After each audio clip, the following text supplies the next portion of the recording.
കോഴിക്കോട് സാമൂതിരിയുടെ ആസ്ഥാന വൈദ്യന്മാരായിരുന്ന പൊക്കാഞ്ചേരി കുടുംബത്തിന് 200 വർഷത്തിലധികം വൈദ്യ പാരമ്പര്യം അവകാശപ്പെടാനുണ്ട്. ഞാനിപ്പോ നിൽക്കുന്നത് തൃപ്രയാറുള്ള പൊക്കാഞ്ചേരി ആയുർവേദിക് റിസർച്ച് സെന്ററിലാണ്.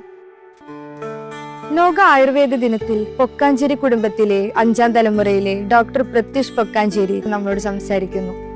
ക്രോണിക് ആയിട്ടുള്ള ഒരു കാര്യങ്ങൾ നമുക്ക് ആയുർവേദത്തിലാണ് ഏറ്റവും ബെസ്റ്റായിട്ട് ചികിത്സിക്കാൻ പറ്റുക. അതേസമയം അക്യൂട്ടായിട്ടൊരു കാര്യം വന്നു, നമുക്കത് അലോപ്പതി ഉണ്ട്.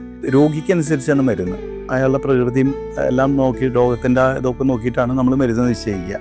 പിന്നെ രോഗം ആയുർവേദത്തിൽ വരാനുള്ള 3 കാരണങ്ങളാണ്. ഒന്ന് അതിയോഗം, ഒന്ന് ഹീനയോഗം, ഒന്ന് നിത്യയോഗം. അതിയോഗം എന്ന് പറഞ്ഞാൽ എന്തും എക്സസൈസ് ചെയ്യുക. ഹീനയോഗം നേരെ ഓപ്പോസിറ്റാണ്, തീരെ ഭക്ഷണം കഴിക്കാണ്ടിരിക്കുക, തീരെ വ്യായാമം ചെയ്യാണ്ടിരിക്കുക, തീരെ ഉറങ്ങാണ്ടിരിക്കുക.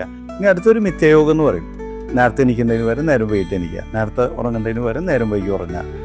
അവർ ആയുർവേദത്തിൽ എന്താണെന്ന് വെച്ചാൽ മരുന്ന് മാത്രമേ കൊടുക്കണുള്ളൂ. ആയുർവേദം അങ്ങനെയല്ല.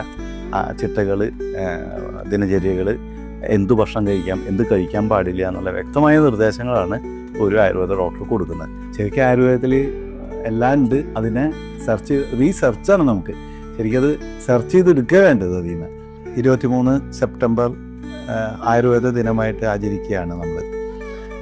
ഇത് ഒരു തുടക്കം മാത്രമാണ് ആയുർവേദത്തിൻ്റെ. നമ്മുടെ പഴമയിലേക്ക്, നമ്മുടെ പഴയ രീതിയിലേക്ക് തിരിച്ചു പോവുക എന്നുള്ളതാണ് ഇതുകൊണ്ട് നമ്മൾ ഉദ്ദേശിക്കുന്നത്.